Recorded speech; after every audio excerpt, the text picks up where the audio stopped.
Hello, good afternoon everybody. Thanks for coming, and we have the very big honor of having President Aznar here with us to tell us about the financial system and its reform. As you all know, we've gone through 2 years of loss of faith in our markets, in our institutions, and we've seen a lot of proposals to change the way we govern our financial markets. A lot seemed about to change maybe a year ago after AIG, after Lehman's, and now a lot seems to maybe not going to happen. We're going to see.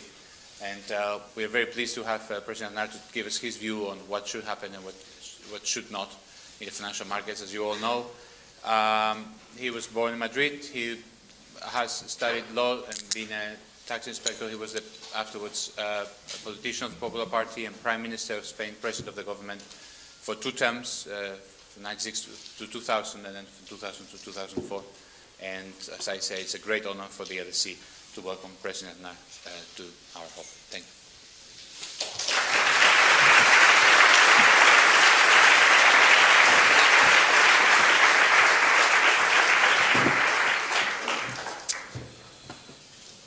Thank you very much, Professor Garicano. And dear friends, ladies and gentlemen, thank you all for being so kind to share your time with me.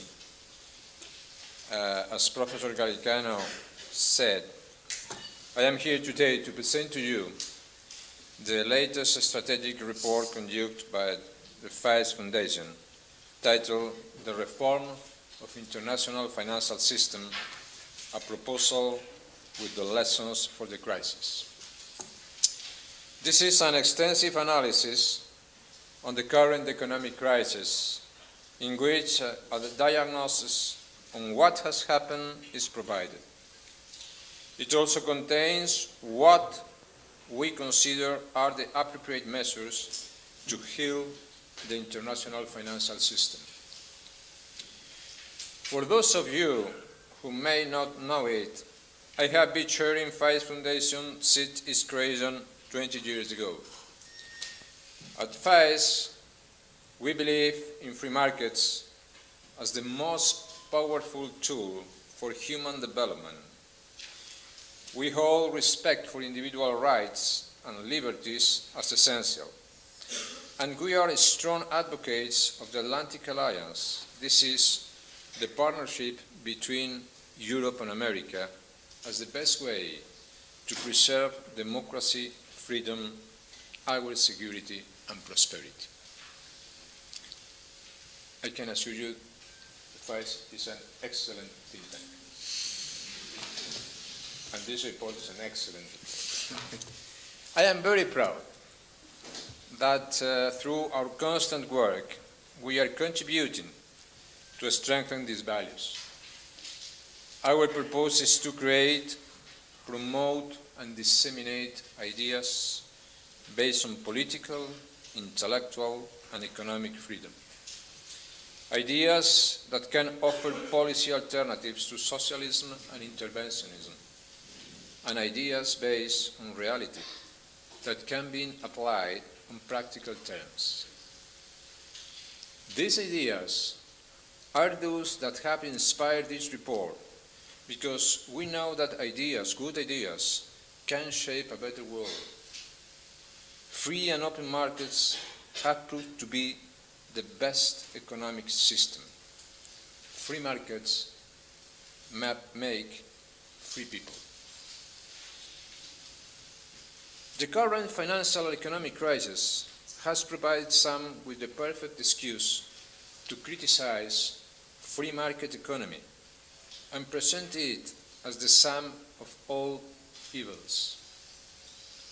There are those who have not missed the opportunity to try to certify the death of capitalism, to blame all failures of free markets, to state that this crisis proves the inefficiency of the market system.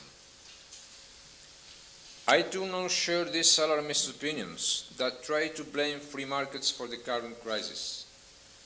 Nor did I share the comparison these very same people made portraying the current situation as a new Great Depression. No, we know they were wrong. I am an optimist because I am confident on the strength of free people and of the resilience of free societies. I believe in free markets because they have brought about prosperity, wealth, and have reduced poverty more than at any other time in history. Precisely because there still remains a lot to be done to eliminate poverty, we should stand firmly by these principles. Those voices that try to blame the crisis on market failures are the same voices that had blamed capitalism for pretty much everything since 1989. The Berlin Wall fell hard on those who were incapable of accepting the failure of their old creed, of those not just still nostalgic of the times of central planning and social engineering, and on those who have been looking for a way to tear down not only markets, but freedom itself. The curious thing about this trend is that they lack the necessary analysis of facts. They pay little attention to the threat, and with just a quick look at what has happened, they fall under their own sectarian misjudgment. Once again, time is certifying how wrong they were on their analysis of this crisis. It makes no sense at all to state that this crisis is a new edition of 1929. The world is now 6 times richer. Bank deposits are now guaranteed. The monetary system is not based on the gold standard, and the rate of return outside the banking sector is now about 10%, while in 1929 it was roughly 0.5%. The differences are big, to a great extent precisely because we learned and implemented some of the lessons provided by the Great Depression. This is, or has been, should I say, a serious crisis, of course, especially for those suffering unemployment. But this is not a new Great Depression. It took the US economy nearly 10 years to recover after the 1929 crisis. But today, the debate is about the strength and the timing of recovery. There is only one possibility that this crisis will become a new Great Depression, and that is to make the same mistakes that we made 80 years ago. Protectionism, interventionism, and huge amounts of public debt are direct paths for this to happen. Certainly, the risk of unsustainable public finances should be today a major concern for responsible leaders. I do not think the solution to a crisis that could be labeled as a private debt crisis is the accumulation of a huge amount of new public debt. This policy reaction does not make sense. It does not promote a sound basis for the recovery needed by our economies. We need a strong and sound recovery to heal the damages the crisis has inflicted upon our communities and societies. And it makes no sense either to say that free markets are responsible for the crisis. I may be wrong, but I think central banks are the ones in charge of monetary policy. And central banks worldwide, and not markets, were the ones that during the times of prosperity flooded the world economy with money too cheap for too long. cheap money that allow many bubbles to appear, cheap money that fuel indebtedness in many Western economies, cheap money that inflated financial and real estate asset bubbles, cheap money that fostered huge imbalances in the world economy. I also believe governments were the ones that did not succeed in properly regulating and supervising financial markets. And I ask you all, who was it that promoted, through its housing policy, the extension of credit to hundreds of thousands of people who were not able to repay their loans? And who bet in Europe on huge public expenditure and did not undertake economic reforms? I think you all know the answers to these questions. And yes, of course, many executives in financial firms around the world were negligent in their risk management responsibilities and act with complacency. Some even assume and act as if no crisis could ever happen again. It is fair, therefore, that the market punishes with severe losses those wrong behaviors and decisions. That is not a market failure, but the expression of a good operating market. So, as I was saying, after a quick review of the facts, we see how this crisis is far from representing the death of free markets, as some too quickly declare. Certainly, many mistakes have been made on the part of all agents in the market, and I do not believe the market is perfect. Of course not. But it has proved to be the best mechanism for achieving global prosperity. And I am confident of its capability of reforming itself. That is why I said I am an optimist. As Winston Churchill once said, a pessimist sees the difficulty in every opportunity, and the optimist sees the opportunity in every difficulty. We are undergoing difficult times, yes, but let us see the opportunity hidden within. We have the opportunity to learn from this crisis. We have the opportunity to learn from experience and react with better regulation, better public policies, and an efficient undertaking on the roles in trust to the government. Better regulation and not bigger government is what is needed. We should avoid a re-regulating process that risks killing the much necessary innovation and incentives in the economy needs to recover. Also, we should avoid losing momentum for implementing the necessary reforms under the mirage that the worst part of the crisis is behind us. Those would be fatal mistakes that risk undermining the strong recovery that our societies demand. We should have learned for this crisis how powerful incentives are and how destructive it can be to distort the incentives under which the financial sector operates for the sake of short-sighted political objectives.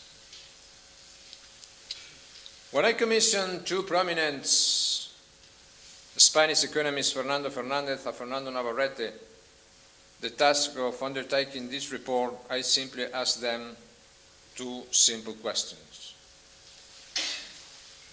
What has gone wrong, and how can we fix it? Getting the right answers to these two basic questions is essential to provide greater stability to all become and restore public confidence. Not only does the cyclical recovery of the economy depend on it, more importantly, the long-term potential of our economies lies on the adequate response to the challenges this crisis has posed in front of us. Efficiency and fairness are the basic two pillars upon which economic freedom can defend itself from its enemies. The solution to this crisis is also an opportunity for responsible leaders to reinforce these pillars vis-à-vis society. For those leaders that only take decisions based on prejudice and flawed ideology, this report may be useless. For those that to try to provide the most appropriate framework for prosperity to flourish, this report will be of help.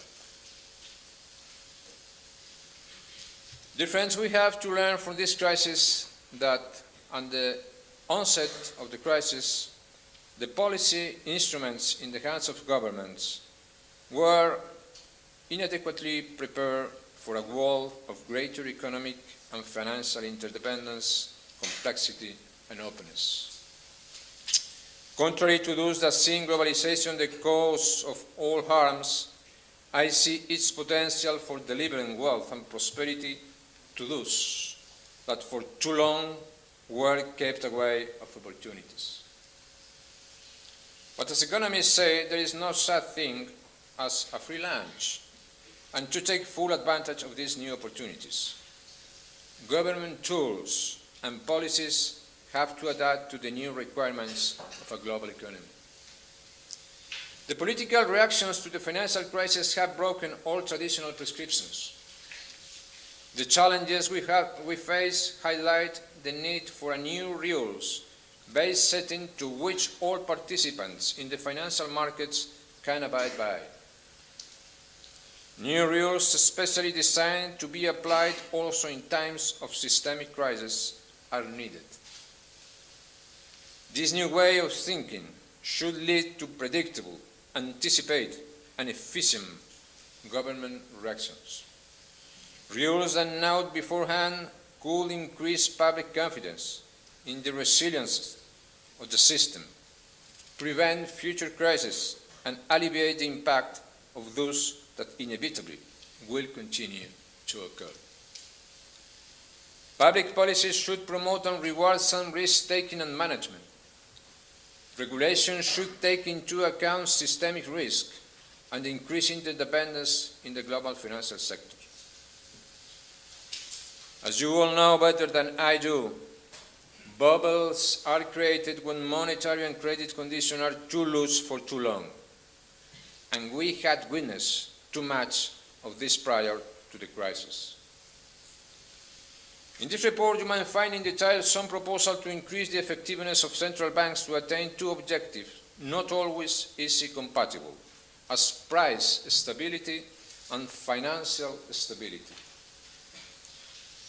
Transparent and clear rules that restore the importance of money and credit growth should help insulate central banks from political pressures and enhance their transparency, independence, and accountability.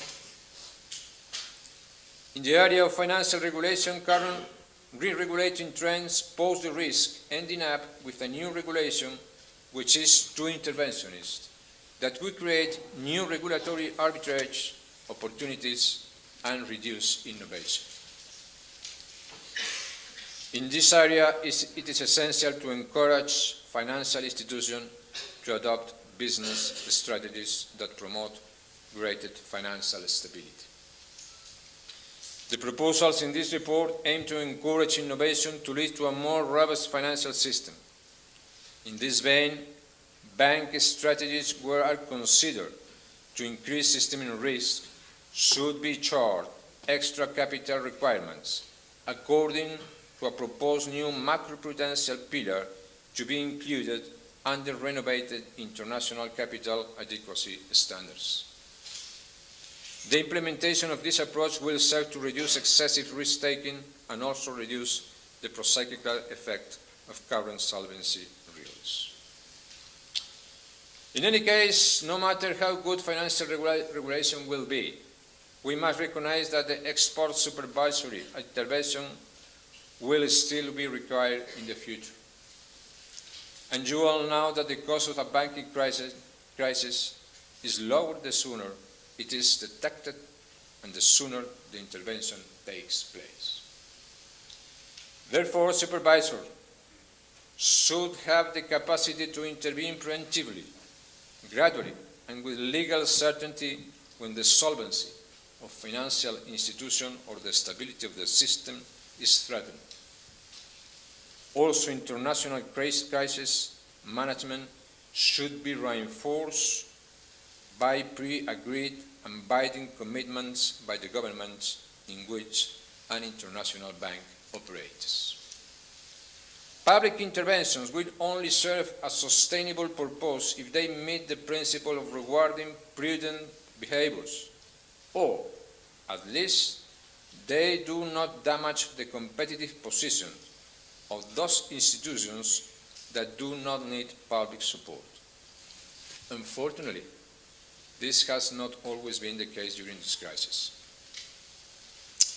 The final recapitalization of the banking system is a must in order to avoid the recurrence of financial instability episodes that will delay and weaken economic recovery. The poor implementation of different rescue packages in the past has led to social distrust and the creation of negative effects to other countries.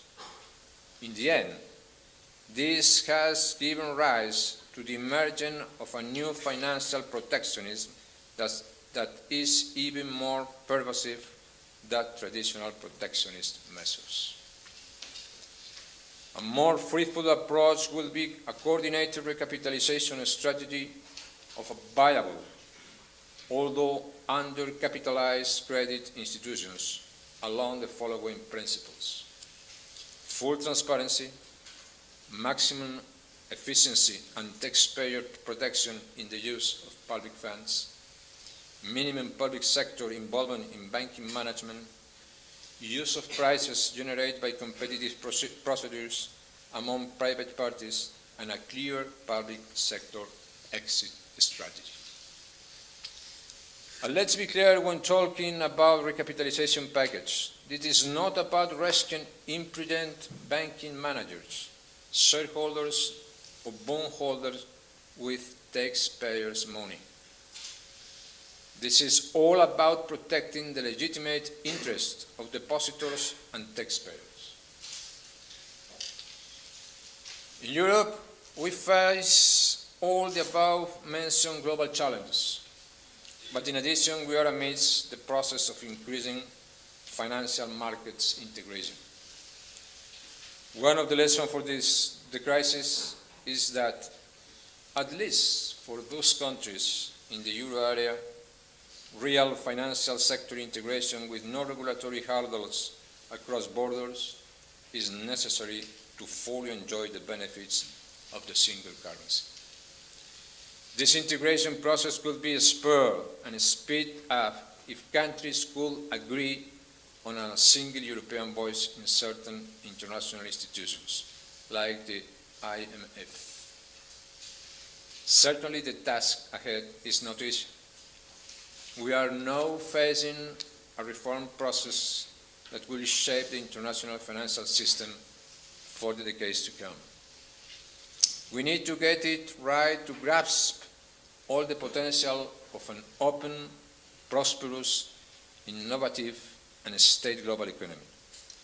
And I do hope we will do so, and the ideas in this report will contribute to it.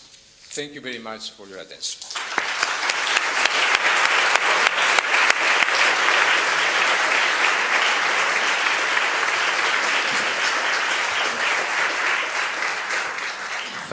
Thanks very, very much for those words, Mr. President. And we have a 20 minutes or so for a Q&A. We will have several people roaming the room with microphones so that you can pose questions. If you want, I'll pose the first question, a not easy one. which is this one. One English regulator said, if banks are too big to fail, they're too big. In essence of the capitalist system is, if you make mistakes, you pay for them. You go bankrupt. And if we have institutions that can blackmail us, but being too big, and we have to just keep rescuing them, they're going to be betting with house money. So institutions should be possible for them to fail. What's your view of this? Should we break down too big to fail banks? Is the capital charge, like the one you suggested, enough? What should we do? Well, Luis, I am a former politician. I'm not an expert in these questions especially, but I believe that the general rule should be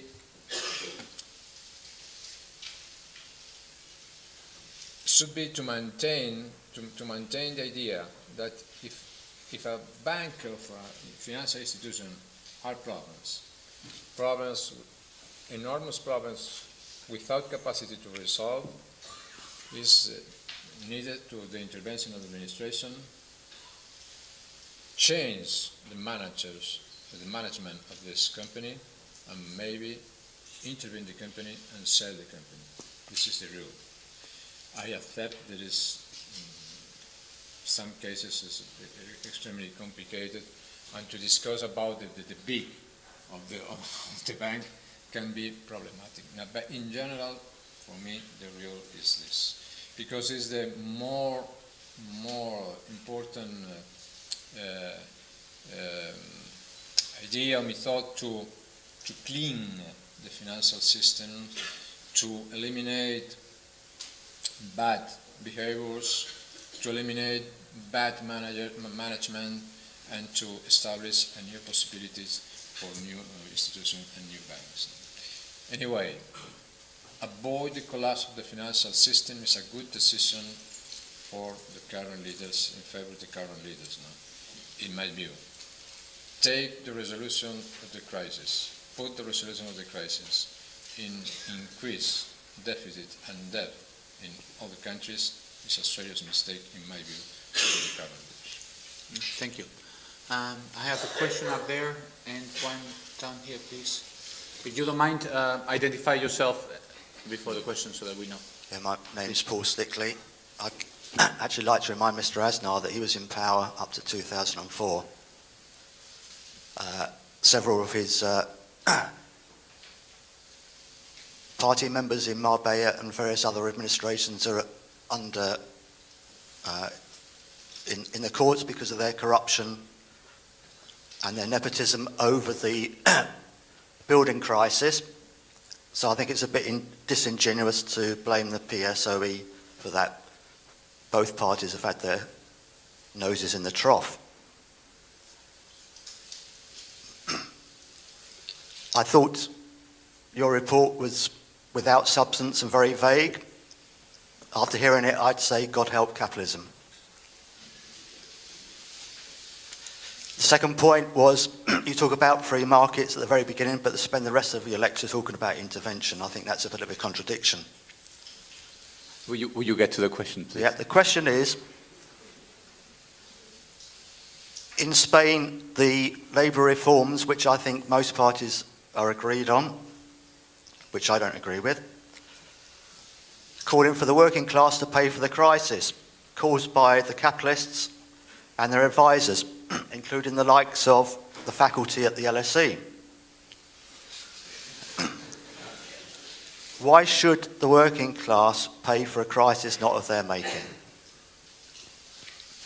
This is a good question to ask the current Labour government in Spain.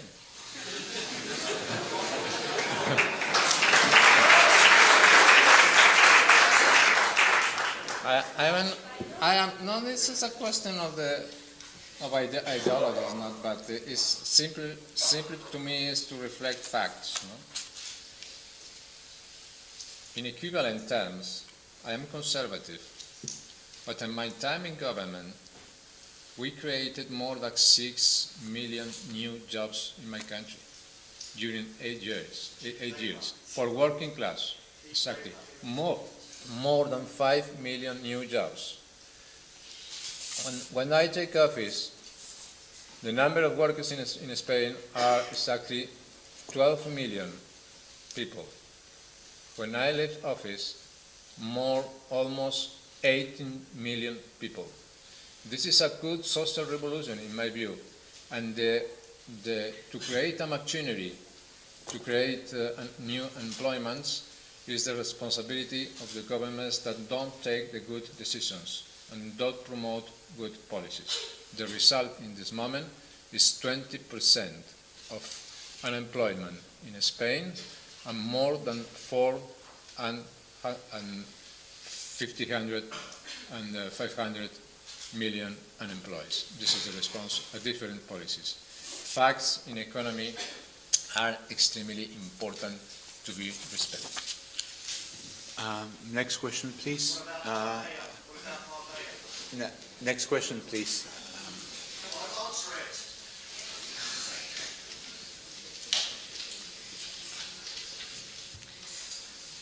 Thank you, Mr. Aznar. Should I carry on? My name is Sophie Stevens. I'm a Development Management Master's student here at the LSE. My question is about the extent to which you think a lack of information was important in the way that this crisis has hit Spain, and as you were in government at this time, or some of the years preceding, I wondered if you could comment on how you think that should be reformed, because it seems that many of the leaders and people who were in key positions to prevent the damaging effects of the crisis had very little knowledge of where the debt was backed up by the extent to which banks were over-lending much higher percentages. They didn't have the correct reserves. And I just wondered if you could comment on what it was like from your position. What did you know? Why did you not know what was happening? And how do you think this can be improved in future? Thank you.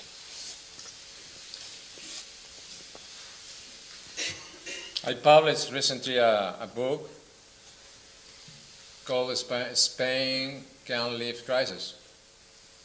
It's a good book. I suggest reading, because I defend in this book my policies and my ideas about how it's possible to leave crisis for the country. But I explain simply my idea, because it's not very clearly, if it's possible for me. If you are a member of the very strong economic area, as is Euro, you have the advantage, some advantages. One of these advantages, discipline, security, stability, credibility. But you resign your capacity to define monetary policy in the country. You transfer monetary sovereignty to the European Central Bank. You are under the umbrella of the European Central Bank. Great umbrella, excellent umbrella, but in some times maybe tough umbrella, or shield if you prefer.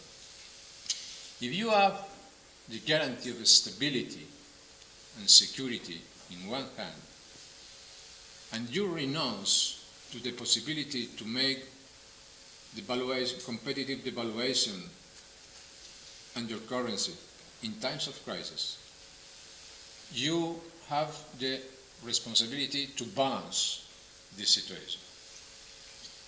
If it's impossible for me gain competitive, to become more competitive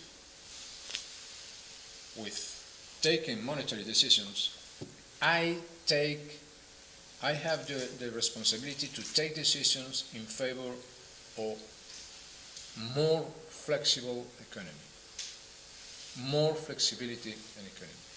It's the only way to gain competitiveness in the economy. This means, to me, balanced budgets and no huge deficits. This means to me less taxes and no more taxes. This means to me with a rates of unemployment of 20%, a new flexibility or reform of labor market.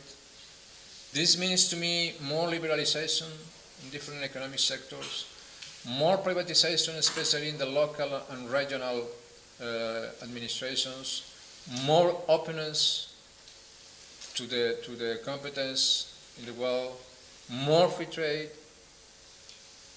This is my answer. This is my response to this crisis. But this is my policy. But you take the decision in the opposite side. More deficit. Okay. 12% of deficit. I congratulate you. More taxes. Perfect. No labor market reform. Perfect. No liberalization. More interventionism.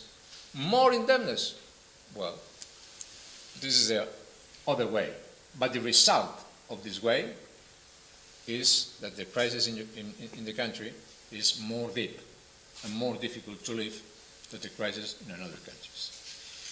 If you can imagine a simple scenario, and possible, if you imagine that in the next months, in the next weeks, in the weeks to come, and the year to come, France and Germany and some and other economies in Europe beginning to recover the situation, and the European Central Bank take the decision to raise rate of interest, a small quantity, the consequence for economy as Spanish economy, with a problem of public debt, of private debt, enormous, will be terrible. This is one of the reasons, because to encourage the current government in the country to take reforms, in my country and in other countries in my view, to take reforms and not continue in a policy that is only more and more and more and more deficit and indebtedness, is absolutely basic in my view. But this is a different view of how it's possible to leave the crisis. The advantage for me is that I received a country in crisis in the 90s with 24% of unemployment, 7% of deficit, 70% of debt public, and we transformed this situation. But we transformed this situation with policies that I explained, not with the current policies. Yes, I have a question there, please.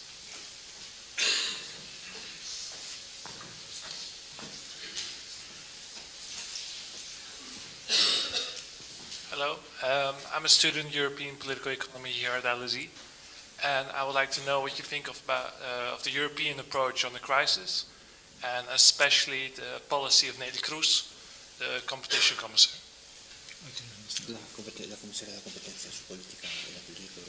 She's a very intelligent woman, but I defend. But this is no problem only of the will of a woman. It's a problem of the policy in the European Commission. And we have two very important pillars in Europe, in my view. One pillar is the single currency, the euro, and another pillar is the single market.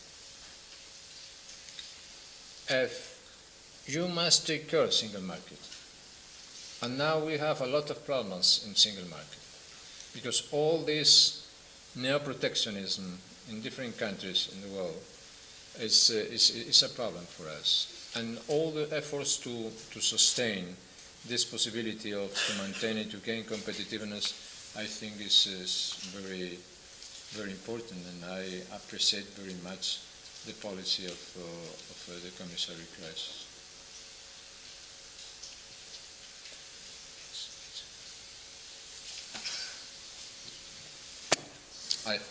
Hello. But I not mention in the start of in the beginning of my intervention, my friend Peter Sutherland and the ambassador of Spain, because I don't see.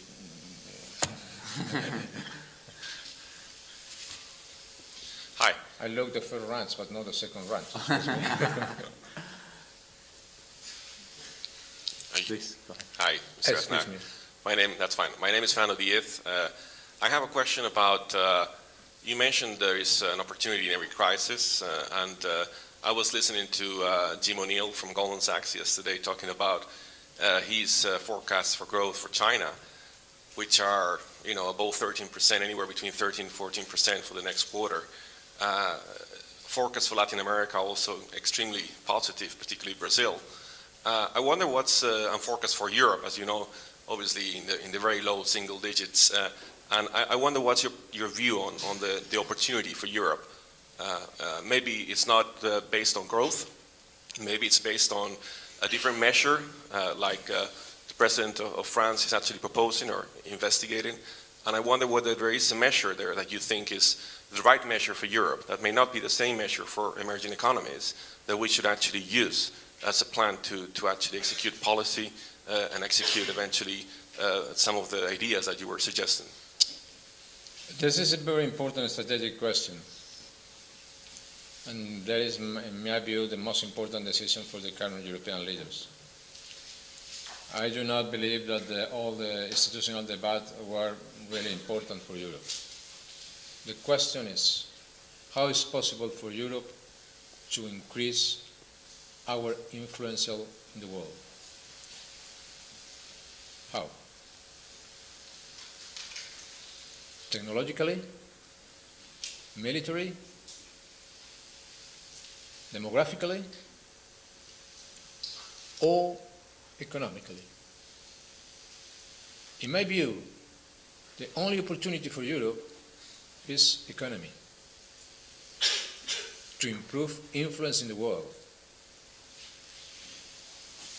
But military is not possible, demographically is clearly impossible, technologically more or less, but in economic terms is decisive. This is one of the reasons because some friends that thinking with me exactly the same, we proposed in 2000 the Lisbon Agenda. With this Lisbon Agenda is to convert Europe in the most important economic area in the world. Why? For economic reasons, not only for economic reasons. This is the answer and a strategical question. How is it possible to become more influential? Unfortunately for us, the Lisbon strategy is abandoned, and we begin in all this question about institutional debates that is extremely funny, and everybody knows very well that funny is to discuss about the institutional system in Europe. But we'll lose this opportunity. Now, with this crisis, we have another opportunity, is to recover this spirit and to promote a period of a very, very, very serious reforms and openness in Europe. More flexibility, more competitiveness, more openness in the world. But I am afraid that this is not exactly the way that choose some leaders in Europe. No? But if I have no, this is my idea. I don't like problems in some expression. This is my idea. This is the correct path for Europe. In my view, the unique path for Europe. I encourage current leaders to take this path quickly. So we can take a last quick question. We have here, one here, please. We make it quick because we only have a couple of minutes. Thank you. Hello, my name is Antonio Ruiz. I would like to ask you... Antonio Ruiz. Antonio Ruiz. Yeah, Antonio. In Spanish banks have not suffered the crisis that deeply, like in other countries. I would like to know your reasons for this or your views on this, and if it's any lessons other countries could learn from the Spanish banks. Well, I think the Spanish bank is the financial system in Spain in terms of the banks is very efficient, very good banks in comparison with a lot of other countries in Europe or in America. Is very strong position. The efficiency is very, very favorable to the Spanish bank. And then the measures that taken for the different governance in the central bank in Spain is very good, especially the decision taken in the 2000 with contra-cyclical measures and to establish the responsibility for the banks to devote a huge amount of money to prevent the crisis. Extremely important. No? This is one of the differences. No? And we have another problems in another part of the financial system, especially in the cajas de ahorro, some cajas de ahorro, but in the banks that you know, and that you know especially well in this country, I think it's a good situation. Thanks very, very much. That was really a pleasure to have you here all. I would appreciate, after we leave the event, if you remain seated for a couple of minutes while President Aznar leaves the auditorium. Thanks to all of you for being here. Thanks, President. Thank you very much. Okay. Muchas gracias.